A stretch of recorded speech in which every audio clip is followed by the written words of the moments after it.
IMF में बोलते हुए पीएम मोदी ने कहा कि वैश्विक संस्थाओं को सुधार की हिमायत करते हुए कोटा रिफॉर्म्स की मांग की।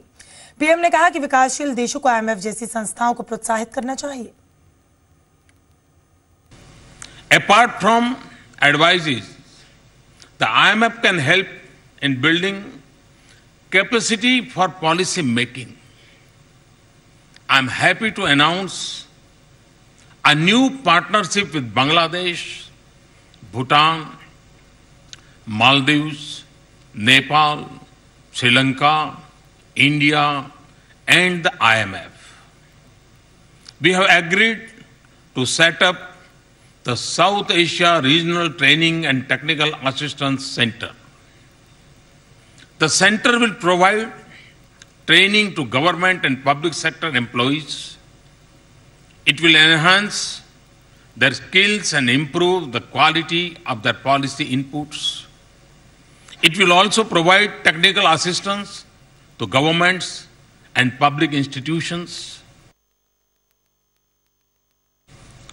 Reform of global institutions has to be an ongoing process.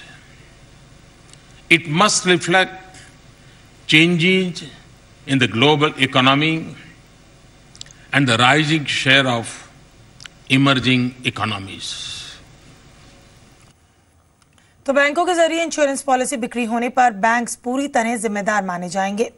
IRDAI ने बैंकों को पहले इससे जुड़ी केवल नसीहत दी थी, लेकिन अब इस पर नियम लाने की तैयारी है और अब तक बैंकों का सारा फोकस पॉलिसी बेचकर केवल कमीशन कमाने पर ही होता था। कई बार बैंक के कर्मचारी टारगेट पूरा करने के चक्कर में ग्राहकों को गलत पॉलिसी बेच देते थे, लेकिन नियम बन जाने पर ऐसी धोखाधड़ियों पर रोक लगेगी। बैंकों की शाखाओं से बीमा पॉलिसी खरीदने पर ग्राहकों को बीमा कंपनियों की ही तरह सेवा मिलेगी। इंश्योरेंस रेगुलेटर IRDA जल्द इस पर नियम लाने वाली है, जिसके बाद बैंकों को शाखाओं से पॉलिसी बेचने पर बीमा कंपनियों की तरह ही सेवाएं देनी होगी। मिस सेलिंग की स्थिति में बैंक पूरी तरह जिम्मेदार होंगे। क्लेम प्रोसेसिंग में दिक्कत होने पर ग्राहक बैंकों में शिकायत कर सकेंगे। बैंकों को अपने स्टाफ को इंश्योरेंस प्रोडक्ट के बारे में ट्रेनिंग भी देनी होगी ताकि लोगों की जरूरत के मुताबिक प्रोडक्ट सुझा पाए। अभी बैंक बीमा कंपनी के एजेंट की तरह काम करते हैं और कोई जिम्मेदारी नहीं लेते हैं। Most of the responsibility de facto principal के पास हुआ करता था, that is the insurance company. But now banks will be directly under the supervision of IRDA and they have to have processes, systems to do all this, and they have to offer customer friendly solutions, customer friendly processes and customer grievance redressal also. नए नियमों के बाद IRDA insurance की बिक्री से जुड़े मामलों में सीधे बैंकों को निर्देश दे सकेगी। अभी बैंकों को लाइफ इंश्योरेंस पॉलिसी पर 35% तक, हेल्थ इंश्योरेंस पर 15% तक और थर्ड पार्टी मोटर इंश्योरेंस पर 10% कमीशन मिलता है। बैंकों के लिए बीमा प्रोडक्ट की बिक्री अतिरिक्त कमाई का जरिया होता है। कई बैंकों की अपनी इंश्योरेंस कंपनियां हैं या फिर कई इंश्योरेंस कंपनियों में बैंक हिस्सेदार है। बैंकों को 3 लाइफ इंश्योरेंस, 3 जनरल इंश्योरेंस और 3 हेल्थ इंश्योरेंस कंपनियों के प्रोडक्ट बेचने की छूट है। If there is a limit to what exactly the commission should be or the structure should be, it actually makes everyone or brings them at par. It then depends upon how much better he is on the service parameters, how much better he has his processes in place, with which he will be able to give comfort to the customer or to the tie-up partner. बैंकों को बीमा कंपनियों का agent बनने की इजाजत देने का मकसद था कि उन इलाकों में भी प्रोडक्ट पहुंचे जहां बीमा कंपनियां नहीं हैं, लेकिन मिस सेलिंग की शिकायतों के बाद सख्ती बढ़ने की तैयारी है। अमोल दे थे, जी मीडिया, मुंबई।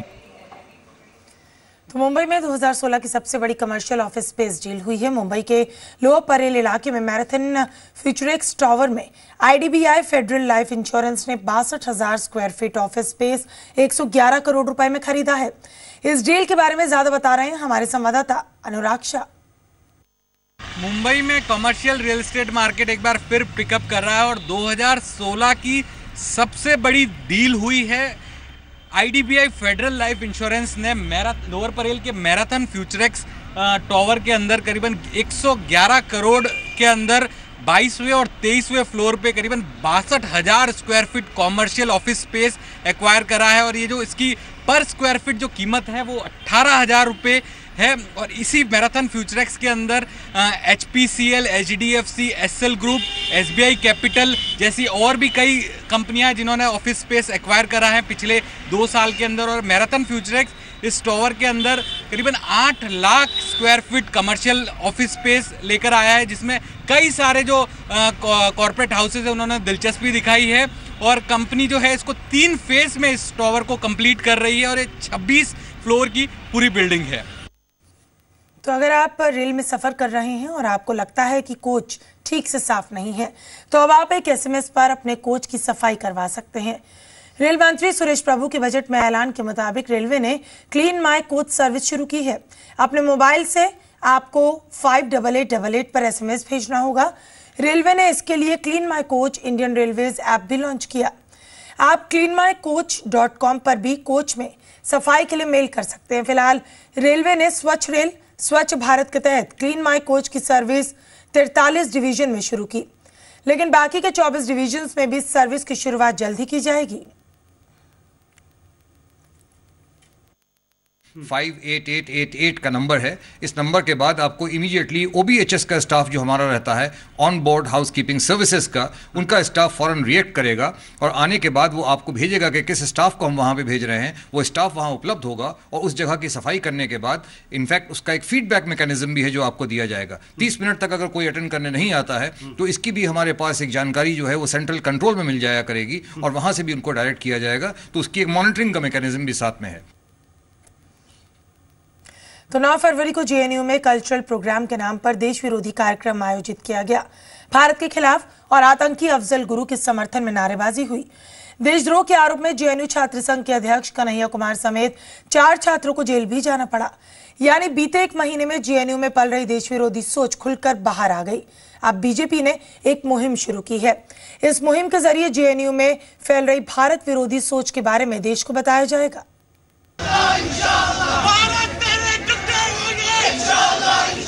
इस देश के नौजवान अपने टुकड़े टुकड़े करवा लेंगे, लेकिन भारत के टुकड़े नहीं होने देंगे। भारत देश मुल्क का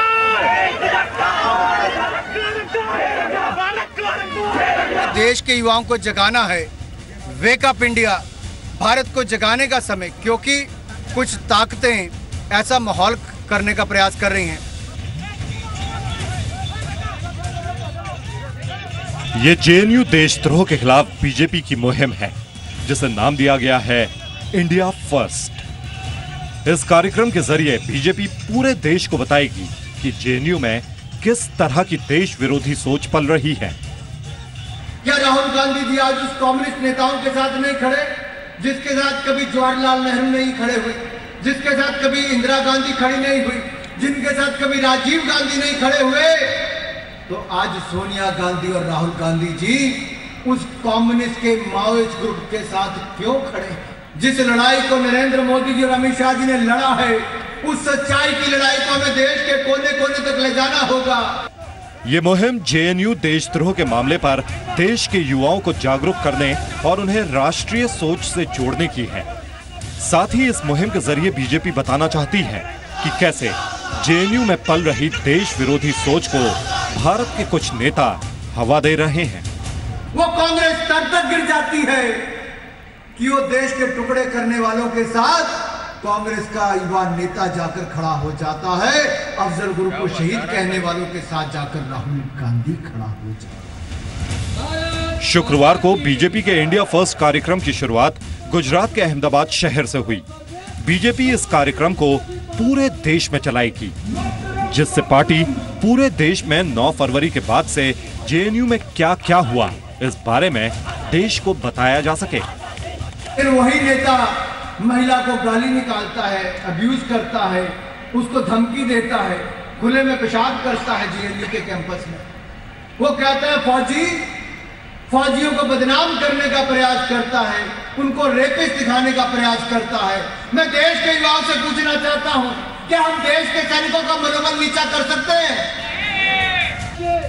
बीजेपी ने JNU मामले में कांग्रेस, लेफ्ट और मीडिया के एक वर्ग पर भी हमला किया, जिन्होंने देशद्रोह के आरोपी और भारतीय सेना के खिलाफ बयान देने वाले कन्हैया को हीरो बनाने की कोशिश की।